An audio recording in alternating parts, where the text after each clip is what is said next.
প্রত্যেকের জীবনেই আসে। যখন আমরা বলে থাকি যে আমি তো অনেক দোয়া করছি, আমি তো অনেক দোয়া করলাম, কিন্তু কিছুই তো কবুল হচ্ছে না। আমি তো ঠিক পথেই আছি, কিন্তু তাও কেন পিছিয়ে যাচ্ছি? সবাই এগিয়ে যাচ্ছে আর আমি এক জায়গায় থেমে আছি। আল্লাহ কি আমার দোয়া শুনছেন না? বিশ্বাস করুন, এই হতাশ মুহূর্তটাই হচ্ছে আপনার ধৈর্যের সবথেকে বড় পরীক্ষা। আর এখান থেকেই শুরু হয় মহান রব্বুল আলামিনের পরিকল্পনা বোঝার সফর। মহান রব্বুল আলামিন সূরা আনকাবুতের মধ্যে বলেন যে তোমরা কি মনে করো তোমাদেরকে পরীক্ষা করা হবে না? আপনি সঠিক পথে আছেন বলেই আল্লাহ পাক আপনাকে একটু দেরিতে ফল দিচ্ছেন, কিন্তু সেটা অনেক বড় করে দিচ্ছেন। একবার ভেবে দেখুন, যখন সবকিছু আটকে যায় তখন সেটা কি দেরি নাকি প্রস্তুতি?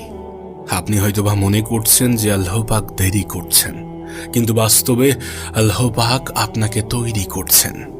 আপনি যা চাইছেন, যেটা চাইছেন তার চেয়ে ভালো কিছু দেওয়ার জন্য আল্লাহ পাক আপনাকে প্রস্তুত করছেন। আপনাকে মূসা আলাইহিস সালামের একটি ঘটনা বলি। মূসা আলাইহিস সালাম নবুয়ত পান 40 বছর বয়সে, অথচ তিনি ছোটবেলা থেকেই আল্লাহ পাকের পছন্দের ছিলেন। আল্লাহ পাক বলেন যে আমি তোমাকে আমার জন্য তৈরি করেছি, সূরা তোহা 41। তার জীবনের প্রত্যেকটা দেরিই ছিল আল্লাহ পাকের প্রস্তুতির অংশ। কেন আল্লাহ পাক সবকিছু একসাথে দেন না? আমরা হয়তোবা এমনটা ভাবি, কিন্তু প্রকৃত অর্থে আমরা এখনো সেইভাবে সবকিছু নেওয়ার জন্য প্রস্তুত নই। আমরা যেটা চাইছি সেটা পেলে হয়তোবা আমরা সেটাকে সামলাতে পারবো না, কারণ আমরা ভাঙার মাঝেই ঘুরছি। সেই জন্যই আল্লাহ পাক আমাদেরকে অপেক্ষা করান, কখনো কখনো ধৈর্যের পরীক্ষা নেন, কখনো কখনো আমরা আল্লাহ পাকের উপরে বিশ্বাস রাখি নাকি হতাশ হয়ে পড়ি, রবকে দোষারোপ করি, এমন কিছুর পরীক্ষা নেন। আপনি নিজেও খেয়াল করেছেন যে দুঃখের সময়ে আপনি বেশি ইবাদত করেন, কান্নার সময়ে আপনি আল্লাহ পাককে বেশি স্মরণ করেন। এই সময়টা আপনাকে প্রস্তুত করা হচ্ছে, এই সময়টাতে আল্লাহ পাক আপনাকে প্রস্তুত করছেন। বিশ্বাস করুন, আল্লাহ পাক সর্বশ্রেষ্ঠ পরিকল্পনাকারী। তিনি আমাদের জন্য যেটা করেন, যতটুকু করেন আমাদের ভালোর জন্য করেন। আমরা যেটা চাইছি সেটা সবসময় আমাদের জন্য উপযুক্ত নাও হতে পারে। আপনি যেটা পাওয়ার জন্য কান্না করছেন, হতে পারে সেটা পাওয়ার পরে আপনার ক্ষতি হবে। আমরা তো এটার গ্যারান্টি দিতে পারি না যে আমরা যেটা চাইছি সেটা 100% পারফেক্ট, সেটাই সব থেকে সঠিক।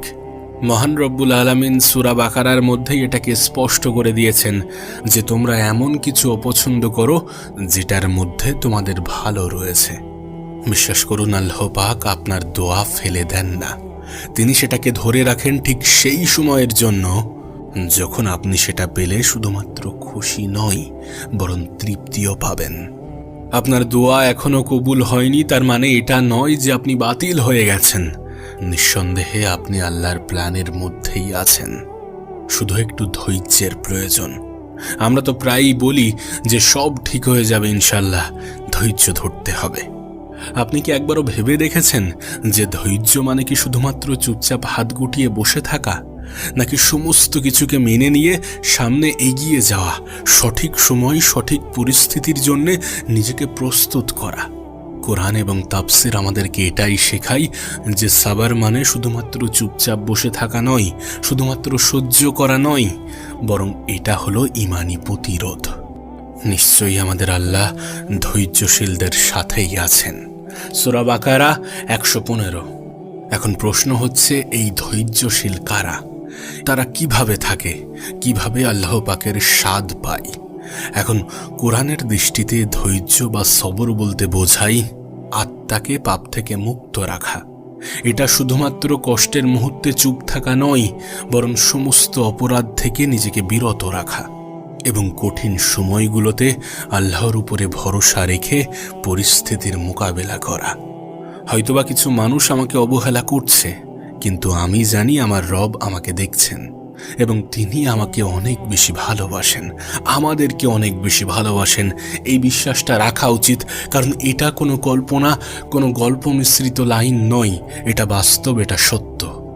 যদি ভালো না বাসতেন তাহলে এতটা আমরা তার থেকে দূরে থাকা সত্ত্বেও তিনি কেন আমাদেরকে রিজিক দিতেন, তিনি কেন আমাদেরকে ভালো রাখতেন, তিনি কেন আমাদেরকে সুস্থ রাখতেন? নিঃসন্দেহে এই সমস্ত কিছু প্রমাণ দেয় যে আমাদের রব আমাদেরকে অনেক বেশি ভালোবাসেন। ধৈর্য ধরা মানে কঠিন সময়গুলোতে ভেঙে পড়া নয়, বরং সবর করা। ধৈর্য মানেই হচ্ছে কঠিন সময়গুলোতে আল্লাহ পাকের উপরে বিশ্বাস রাখা, ভেঙে না পড়েও কাঁদতে পারা এবং অভিযোগ না করা। আমি আমার সমস্ত দুঃখ কষ্ট মহান রব্বুল আলামিনের কাছে শেয়ার করছি, আল্লাহ পাকের কাছে শেয়ার করছি।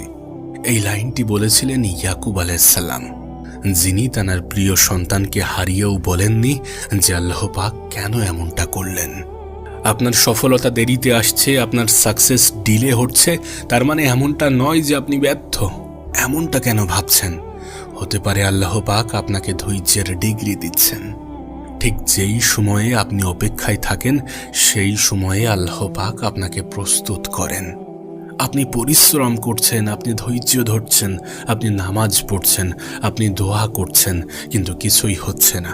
আপনার মনে হচ্ছে কিছুই হচ্ছে না, কিন্তু আল্লাহ পাক আপনাকে কি দেখছেন না? অবশ্যই তিনি দেখছেন এবং তিনি জানেন আপনার মনের মধ্যে কি চলছে, আপনি কি চান, এবং তিনি এটাও জানেন যে কোনটা আপনার জন্য উত্তম আর কোনটা আপনার জন্য উত্তম নয়। একটা কথা মনে রাখবেন, ধৈর্য মানে শুধুমাত্র চুপ থাকা নয়, আল্লাহ পাকের উপরে ভরসা রেখে চুপ থাকা, সঠিক সময়ের অপেক্ষা করা, নিজেকে ঠিক রাখা এবং সময় মতো ফল পাওয়ার আশা করা। বিশ্বাস করুন, আল্লাহ পাকের কাছে ধৈর্যশীল বান্দার জন্যে আলাদা প্ল্যান থাকে। আপনার ধৈর্য কিন্তু বৃথা যায় না, যাবে না। আপনার নাম প্রত্যেকটা দিন আল্লাহ পাকের সামনে উঠছে, আপনি শুধু থামবেন না ইনশাআল্লাহ। আচ্ছা, আপনি কি কখনো এমন সময়ের মধ্য দিয়ে গেছেন যেখানে আপনি আপনার সবটুকু দিয়ে চেষ্টা করলেন কিন্তু হলো না, ভেঙে গেল? যেখানে আপনি কিছু চাইলেন, পেলেন না, বরং উল্টো বঞ্চিত হলেন এবং আপনার মনে হচ্ছে যে আপনি ব্যর্থ? কখনো কি এমন পরিস্থিতি আপনার জীবনে এসেছে? কিন্তু বিশ্বাস করুন, যদি আপনার জীবনে এমন সিচুয়েশনও আসে, তাহলে একটা কথা মনে রাখবেন যে আপনি ব্যর্থ নন। আর আপনি মনে করতেই পারেন যে আমি ব্যর্থ, কিন্তু বিশ্বাস করুন, কোরআন বলে যে ব্যর্থতা আপনার জন্য শ্রেষ্ঠ নিয়ামত। আল্লাহ বলেন যে তোমরা অনেক কিছু অপছন্দ করো, কিন্তু সেটার মধ্যে তোমাদের ভালো রয়েছে। সূরা বাকারা। অর্থাৎ আপনি যেটাকে ব্যর্থতা ভাবছেন, আল্লাহ পাক সেটা দিয়ে এমন কিছু শুরু করতে যাচ্ছেন যেটা আপনি এখন বুঝতে পাচ্ছেন না। তাওয়াক্কুলের আসল মানে কি? আমি চেষ্টা করার পরে ফল পাবো? না, বিষয়টা এমন নয়।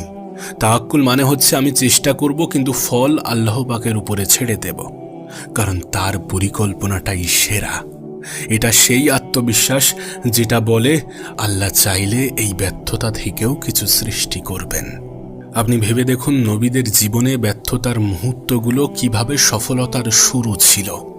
ইউসুফ আলাইহিসসালামকে দেখেন, তিনি কূপে নিক্ষেপ হলেন, দাস হিসাবে বিক্রি হলেন, জেলে গেলেন, কিন্তু সেই জেলই তাকে রাজপ্রাসাদের দরজায় পৌঁছে দেয়, কারণ এটা আল্লাহ পাকের পরিকল্পনার অংশ ছিল। আপনাকে বেশি দূর যেতে হবে না, আপনি আমাদের প্রিয় নবী মুহাম্মদ সাল্লাল্লাহু আলাইহি সাল্লামকেই দেখেন না। তিনি তায়েফে পাথর খেলেন, বদর যুদ্ধের সংখ্যা ছিল কম, উহুদে ক্ষতিগ্রস্ত হলেন। এই সব কিছু দেখে মনে হয় যেন ব্যর্থতা, অথচ মহান রব্বুল আলামিন এগুলো দিয়েই তৈরি করেছেন সেই উম্মাহ যারা কিনা 23 বছরের মধ্যে গোটা পৃথিবীকে বদলে দিয়েছে। আপনার জীবনের ব্যর্থতাগুলো এটার প্রমাণ দেয় না যে সবকিছু শেষ হয়ে গিয়েছে। আপনি যেটাকে শেষ ভাবছেন, যেখানে শেষ ভাবছেন, মহান রব্বুল আলামিন হয়তোবা সেখান থেকেই আপনাকে প্রস্তুত করছেন নতুন এক যাত্রার জন্যে। শুধু আপনি আপনার জীবনের কোনো সিচুয়েশনে যেন আল্লাহ পাকের উপর থেকে বিশ্বাস হারাবেন না, যেন আল্লাহর পরিকল্পনা